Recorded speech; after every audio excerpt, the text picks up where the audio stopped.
cars are getting ready to go out for the final race this weekend in the BRSCC Mazda MX-5 Super Series. Brian Chandler once again on pole position, but speaking to him in between the races, he feels that second place on the grid man, James Cossins, is going to have a bit of a run at him. James, Right, Brian seems to think you could win this. well, I hope so too. That's the plan, mate. I'm on the inside for turn one, starting in second, so hopefully I'll simply just get straight in the lead at the first corner. That's the plan, and then we'll just sort of drive smart, see how we get on during the race, and hopefully we'll pull away, and hopefully there'll be some action for you guys this time as well. The track looks a bit drier now than it was earlier on. Is that going to help you? Yeah, absolutely. I feel like I've had more running in the dry than the wet in this. I've only really sort of had 2 sessions in the wet in this car and 2 and a bit in the dry as my whole experience in this car. So in the dry I got a little bit more knowledge, I'm a little bit more comfortable with chucking it into some of the corners and seeing how we get on with that. So dry is good for me. Excellent. Well, we wish you all the best out there. We're looking forward to that first corner action. Thanks, James. It's over to the commentary team to take you through all of the race. Well, it's been a hugely impressive debut from Cossins. Can he round it out with a victory? This is his best chance yet. It's a dry circuit again now, and he starts from the inside of row 1 with the double race winner this weekend, Brian Chandler, alongside him on pole. Joe Marshall-Burks and Matt Pickford share the second row ahead of Patrick Collins and Clyde Powells, then Simon Fleet and Jeremy Crook together on row 4. Xavier Brook and Adam Rowlandson round out the top 10 ahead of Darren Kell and Declan Lee. David O'Reilly and George Grant are on row 7, then Simon Hutchings and Russ Lindsay. Cameron Thompson, Liz Walton and Jim Hart round out the 19 runners. Remarkably, we've had 2 races, not a single retirement either in either of those races, so all of the cars are hopefully going to be out there ready for this final race, which promises to be pretty entertaining, I'd imagine, with the dry conditions playing into the hands maybe of James Cossins and also Matt Pickford, I'd say, who was very rapid in the dry yesterday. Brian Chandler will be tough to beat here from the outside of row 1. He's got the position, the pole position. Can he make the whole shot into turn 1 once again? Let's find out. The red lights go out, and away they go. And a good start made by Cossins from the inside of row 1, and he looks as though he might get the lead. He's got Pickford coming on the inside line as well. 3 wide almost for the lead, and Chandler holds on. Pickford on the inside, and round the outside go Patrick Collins, and is that Clyde Powells? I think it must be. Yes, it is. Contact between Collins and Powells there as they come through Farm Curve, and that really did not play into the hands of either Joe Marshall-Burks or James Cossins. Someone's on the grass in the background, or you can tell it's the last race of the year, can't you? The last day of term vibes are very strong at the moment. There's more contact there between Powells and Collins. And James Cossins left with it all to do now on the inside line going into the Chapel corner, and he loses another spot now to Xavier Brook going onto the Hanger straight. Not going according to plan so far then for the rapid newcomer. As it is at the front of the field, it's situation normal, at least as it was in race 1 with Chandler versus Pickford, but Matt Pickford is having a go. In fact, I think he's been waved through, is he, by Brian Chandler? More contact between Collins and Powells now as they go down the Hanger straight, and this is starting to get a little bit silly, you'd have to say. James Cossins looking to try and pick up the pieces if and when it all goes wrong in front of him. Simon Fleet behind us. It's all going on this opening lap, and they're going to come through at the end of the first lap in nothing like the order in which they started it, I don't think. Did Pickford get the lead? And if so, was he handed the lead by Brian Chandler? If that's the case, that's very interesting, isn't it? Because Chandler, yeah, look, you see that Pickford is in front. Chandler must be planning to work with Pickford here and push him around the circuit to try and maybe pull away from the rest of the field, which at the moment is exactly what they're doing. 3rd place for Powells, 4th Collins, 5th Marshall-Burks by the looks of it. And then was that Cossins or was it Simon Fleet next up? Didn't quite spot which of the blue cars it was. It is Cossins, who now goes inside of Patrick Collins into Village Corner. But I don't think he'll make that one stick. That's Xavier Brook running wide and Darren Kell taking advantage at the inside. George Grant, good to see George Grant up there as well inside the top 10 in the early stages of what is a frenetic race number 3. But Grant locks up as he goes up the inside of Xavier Brook and ends up handing the place straight back again. So wide he is. He's on the grass, and so too someone else in the background as well there, running very wide. Declan Lee, I think that was. Not often you see cars on the grass at that particular part of the circuit. Joe Marshall-Burks has got himself ahead of Patrick Collins then, so it's all continuing to shuffle now as drivers, of course, now try and find their way back into what they will deem to be their rightful positions. Through Stowe, back down the short straight towards Vale, and Simon Fleet having to go all defensive here against Dowler and Kell, and then James Costons, who's lost even more ground. So it was Fleet that came through ahead last time we saw them, and actually Darren Kell has come through as well. So not a good start to the race at all for the man that we were sort of teeing up as being maybe Brian Chandler's biggest rival this weekend. But as it is, it's Matt Pickford that's got the lead, and James Costons has a lot of work to do, even to try and get a sight of the top 5 here, let alone a podium or a win. Working hard at the wheel there. He said he had decent confidence in the drive to chuck the car into the corners, and it's working well and sort of scares Darren Kell off the road there. Darren with 2 wheels on the grass. Have we been able to make the move stick? Can't take the apex through Village, so I think that Kell must still be somewhere, but no, he has gone through. Now Joe Marshall-Burks looks to try and get through ahead of Clive Powell. You don't know where to look in this race at the moment, do you? Wide over the grass there for Marshall-Burks. Patrick Collins sees that and rubs his hands with glee as he tries now to get a run down the back straight towards Stowe Corner. Defensive line taken by Marshall-Burks. Collins goes to the outside here. He's got a tow from Powell's in front as well. So actually moving to the inside to cover maybe wasn't the best move that Marshall-Burks could have made there. But in the end, he gets into the corner ahead. Does he come out of the corner ahead? Yeah, looks like he will do. All of the blue cars are congregating here, which is a commentator's worst nightmare. You've got Collins, Fleet and Cousins now together through the final couple of corners. There you can see the 3 blue cars together, and in front of them 2 grey silvery coloured cars. Clive Powell's with the yellow highlights, the red roll cage and wheels for Joe Marshall-Burks, number 99. That is the fight for 3rd position then, which is about to become a 5-way scrap, I think, because Powell's is defending as he goes into Abbey Corner. That will slow them all down through the right-hander. Not a part of the circuit you want to be slowing down either. That's the quickest corner on the track. Marshall-Burks again pulls to the outside line into Village. Can he go right around the outside? He tries it. Costons meanwhile up the inside of Fleet and goes through. So 6th position now for Costons on his fight back up the order. He dropped down towards the very tail end of the top 10 then, didn't he, after the disastrous first lap or so. On board with the race leader, Brian Chandler, who's back ahead of Matt Pickford now, so we didn't see where that had happened. So Chandler was planning on working with Pickford in this race. He wasn't planning on doing it throughout the race, was he? Because he's gone back through now. Unless Pickford made a mistake, we didn't pick up the move, but Chandler's got himself back ahead. And Matt Pickford now needs to try and do what he did in race 1, which is to stay with Chandler, and if possible, maybe have a go at getting back ahead of him. Matt Pickford, as I said, still looking for his first win in the Super Series this year, and this could be another good opportunity to do so for 3rd place. Well, not for 3rd place for James, but for 4th we have, because Patrick Collins is back ahead of Joe Marshall-Burks, as Marshall-Burks was sort of trying to find a way past Clive Powell's. He left the door invitingly open on the inside into Vale, and through went Collins. So Powell's, Collins, Marshall-Burks, and now Costons on the attack. Looks to the inside of Marshall-Burks as well into Abbey Corner. He's got speed, he's got momentum, he's got the inside line, he's got the place now as well. So 5th place for James Costons, who definitely has the speed this weekend, of that there's no doubt, and the racecraft will come with it as well. The car is being run by Hills Motorsport, which is Aidan Hill's team. Aidan, a front runner now, multiple race winner in the MX5 Super Cup, and I think the plan is that this may become a 2-pronged attack in the near future in the Super Cup between the 2 of them. And James Costons, this is the first time that Hills Motorsport have run a second car, and Costons showing that the car and the driver have good pace here. He pulls to the inside of Patrick Collins. You can see perfectly there though from the onboard. As soon as he pulled out, it was like he hit a wall of air, and all of a sudden Collins is going quicker than him with a slipstream, and Collins is looking to the inside of Powell's into Stowe Corner. That doesn't work, and Costons sails round the outside and will get at least 1 place here. He might even be able to get 2 of them.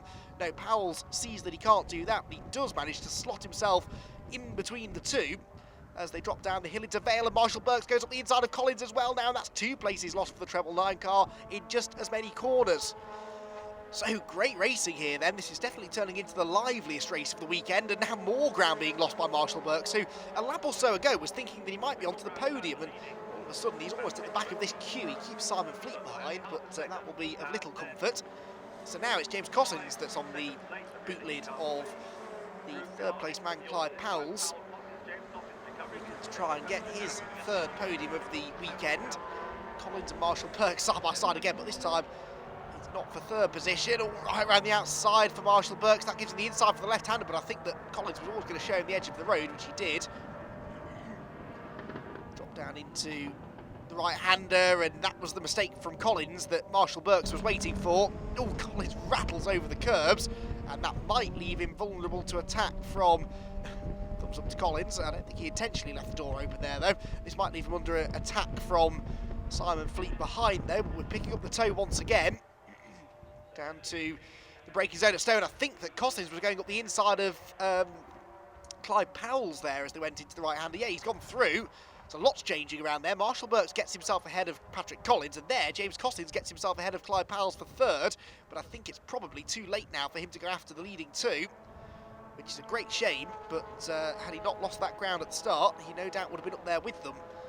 Still, another podium will be a good result, and if we were to get a safety car, or if the lead starts setting to it, then that might allow him to bridge the gap. Safety cars are a rare thing at Silverstone, though, simply because the circuit obviously is very wide, and there's lots of runoff area as well, so if you do go off, there are plenty of places to end up that don't then require you to be recovered from a gravel trap or a tyre wall. The real reason you never see safety cars is if there's debris on the track or someone breaks down in an awkward position. So far that hasn't happened this weekend though in the MX5 Super Series. Driving standards have been very strong, as I said. No retirements yet in either of the two races we've had, none in this one so far. Some great battling though. Darren Kell here with Javier Brook and Declan Lee behind him, Adam Rowlandson in front of him. And who's the last car in the group? Well, we'll get to that in a moment because it's side by side again for third. Look, Clyde Powell's coming back at James Costins now, and they've been joined, have they, by Joe Marshall-Burks. Yeah, there's a third car in that group, so Joe Marshall-Burks is proving to be a real thorn in their side in this race, and he might be about to break onto the podium. Declan Lee and Javier Brook almost making contact there, but I'd love to see what's going on for third position. They're off in the distance, they're all together. Costins has held on to it, but Marshall-Burks going around the outside of Clyde Powell's for fourth. All gets pushed over the curb into club corner, he's a bit sideways. And Powell's, who's already had one wing mirror bent inwards, is in danger of losing sight from the other one as well, because he's rubbing panels with Joe Marshall-Burks, who's not particularly happy, but then why should Powell's move out of the way? And now Patrick Collins goes up the inside of him down towards the first corner. Brilliant racing this from the MX5 Super Series, a fantastic way to sign off for the year. Again, they did this last year, the final three races at Donington Park, the three of the best of the season, and this one is turning into the race of the season, arguably in 2019, and Marshall-Burks back up the inside of Patrick Collins. You can always tell a fired-up racing driver, can't you? And I think that Joe Marshall-Burks very much fits that description right now.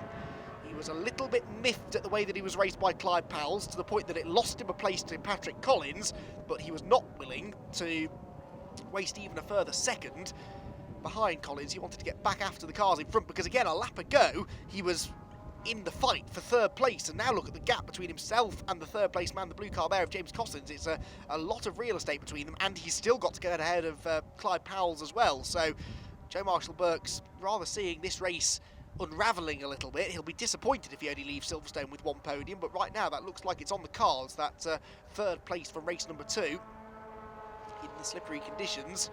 Maybe he should have done a bit of a rain dance before this final race, because in the dry he's getting roughed up a little bit.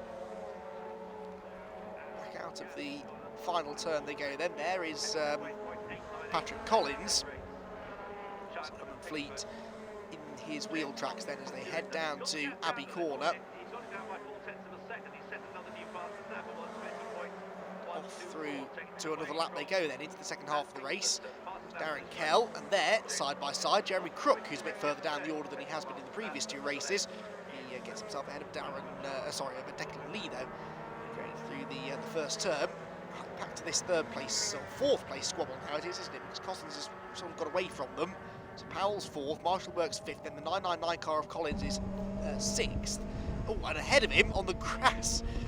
Dear, that's not going to improve Joe Marshall-Burks' mood any further, is it? Because he was starting to close back in on Clyde Powell's, then runs wide, gets over the grass, he'll get pinged for track limits for doing that as well, and he loses all of his momentum down the back straight, so Patrick Collins almost gets a chance to get back up the inside, to no avail though, into Stowe Corner. And they drop down into the Vale, where Marshall-Burks is wide, and that almost again allowed Collins to pull up alongside. In fact, he does pull alongside, but on the outside line into Vale, and in the dry, that's not really the place to be. You can go around the outside there and get the inside for the right-hander at club, but not if you do what Patrick Collins just did, which is to lose the rear of the car and nearly spin. Jump off the throttle there to save the slide, and that may have allowed Marshall-Burks to break the toe now, although he was on the brink of doing that anyway before he bounced over the grass half a lap ago. Great racing there as ever being produced by the Silverstone International Circuit, which is a challenging layout, and certainly drivers do seem to enjoy it. See it getting more and more use these days as well, the Silverstone International Circuit, based around the Silverstone Wing, which was built quite a few years ago now, I suppose. And fantastic complex it is here. Yeah, it does produce particularly good racing, especially with cars that you can slipstream with, and as we all know, Astro MX-5 racing is slipstream central most often. There's Declan Lee then, still stuck behind Javier Brook, so not able to get through at the moment. Someone had bounced over the grass there, I think, but they're all still there. Darren Kell, I think it may have been, because he's losing out now to Jeremy Crook. And that will put Darren Kell and Declan Lee back together again now. They've been sort of inseparable all weekend, really. They finished 10th and 11th in race 1 with Lee ahead of Kell. Then Kell beat Lee to 11th position in race number 2 after contact between the two of them up at Village. And now they're back together again in similar positions, just on the fringes of the top 10 now. So it's been a weekend-long rivalry that's developed between those two. In fact, they're not together, are they? Because Javier Brook there, the number 70 car, is still separating them. But before much longer, you have to imagine they will find themselves trying to occupy much the same piece of racetrack. So through they go then onto another lap. Very few drivers in this race with nobody to race, and the same is true of the leaders. Pickford and Chandler and Pickford are still together at the head of the field. There's no real gap between the two of them, so we're not missing anything there. There's been no lead change, but it has been mighty close between the two of them. Well, this is where the action is though, and Javier Brook gets sideways, runs out wide, and that will now allow Declan Lee through, so now Lee and Kell are together. And the battle can really start to hit an extra gear, and Brook is sideways again. I think he's possibly cooked those rear tyres a little bit. They run, remember, on a semi-slick sort of track day tyre, which it is possible to overheat because it is grooved, and it's actually a fairly mild afternoon, it must be said, so track temperatures are high enough that, that perhaps that rear tyre temperature could start to become an issue. It's the last race of the season, I suppose. You may as well go for it, and go for it they certainly have been. Darren Kell now trying to get up the inside of Jeremy Crook there into Vale, locks up, runs a bit wide. See what he was trying to do there, but the gap on the inside didn't present itself, and he nearly spins it through Club, and Declan Lee will now get a big run on him as they go through the final turn. Keep an eye to that black number 11 car. There it is, trying to find a way back ahead of his sparring partner from the previous 2 races. And Darren Kell, who's been enjoying his Mazda MX-5 racing this year, it must be said, has had some successful races earlier on this year. But, this weekend he doesn't look like he'll trouble the podium. He's still been involved in some of the closest scraps out on circuit. And then here towards the tail end of the field, just to prove that everybody has someone to play with, Russell Lindsay, George Grant, Jim Hart all together, as at the front we have a lead change. Now that looked like Brian Chandler again was making it reasonably easy for Matt Pickford to go through. I think Chandler realising that Pickford had the run and didn't really want to fight it too hard. So Pickford then back to the race lead. Now can he hang on to it? Chandler won't make it easy for him. He may not have made it too difficult to overtake, but Chandler won't pass up an opportunity to win a race in a hurry. So is he going to be able to get back ahead of Pickford here through the final turn onto another lap?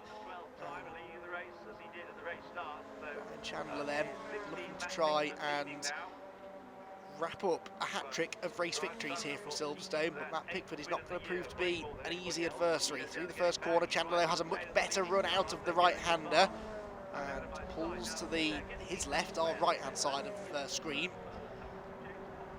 Pickford defending the inside line nicely. He's not going to give him the inside, I don't think, without a fight. But Chandler can now, of course, try and focus on a good exit from this corner so as to maybe do to Pickford what Pickford did to him a lap ago. On board with Pickford, let's see if we can see this slipstream in action again. Well, actually Pickford getting away in the initial part of the straight, and it starts to equalise a bit, but Chandler is not actually getting any closer. If anything, he is dropping away further. I don't think he's got much of a slipstream there, so Chandler will have to... Oh, he's got a problem. He was very slow into Stowe Corner. Look at how much further back he drops. And yeah, Pickford definitely getting away. I was waiting to see whether that slow entry equaled a quicker exit for Chandler. That wasn't the case. I think that was a mistake there for Chandler. Either that or there's something that he's not entirely happy with in the car, because it did seem as though the car started to turn in and then suddenly stopped, so maybe setup is not ideal on that car. But Pickford definitely getting away now, across the line then. Yeah, the gap goes up now to nearly a full second between the two of them. Cossins in third, by the way, is marginally quicker than them, not significantly quicker. So he's not able to go with them, but he does head through the first corner now very rapidly indeed. And James Cossins has the fastest lap of the race under his belt as well, a 1 minute 20.086. And that's Jim Hart in the barriers, coming out of Stowe Corner. And how did he get there? That's the question. Did he jump or was he pushed? Not a huge amount of damage done to the car, at least the part we can see, but on the wet grass I think he's stuck, so well, let's hope that doesn't require a safety car. The point I was about to make about fastest laps is that Cossins' fastest lap is about a tenth and a bit quicker than Pickford has gone, and Pickford has actually gone 300ths quicker than Chandler, so Chandler's fastest lap pace in this race is not as quick as Pickford's, but then neither of them are going as quickly as they were in the first race, which was also dry yesterday, so the pace in general a bit slower today with the warmer ambient and track temperatures. They come through the yellow flag zone then at Stowe, past the stricken car of Jim Hart, drop down through Vale and Club. Matt Pickford under all sorts of pressure now from Chandler, who had a much better run through there, so all of a sudden that 1 second lead that Pickford had has evaporated, and they're going on to the final lap of the race, the final lap of the season now then, between Matt Pickford and Brian Chandler. And Brian Chandler, if he can, will like to try and get this victory away, or is Matt Pickford going to be able to get his first win of the year in the last race of the year?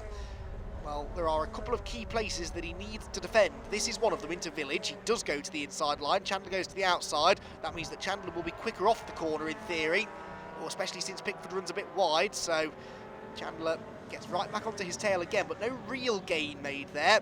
Pickford's wide again, but neither of them are anywhere near the apex through Chapel. And so as they go onto the back straight, I don't think either of them really had a big advantage there either. But Chandler is in the slipstream now. James Cossins is hoping and praying that they tangle and hand him a race victory on a plate. I don't think that will happen. Or will it? I don't know, because Chandler's going to be close enough to have a go here, I think, into Stowe if he wants to. He stays resolutely in the wheel tracks of the race leader, though.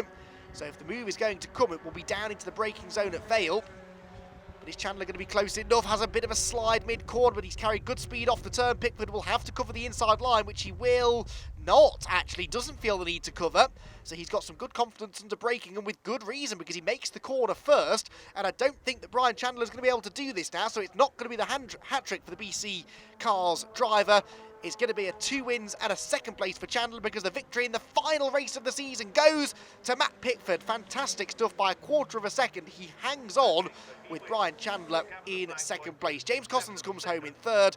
Clive Powells will retain fourth, then keeps Joe Marshall-Burks at bay to the flag, but Joe will round out the top 5 finishers after what was a fantastic final race of the year.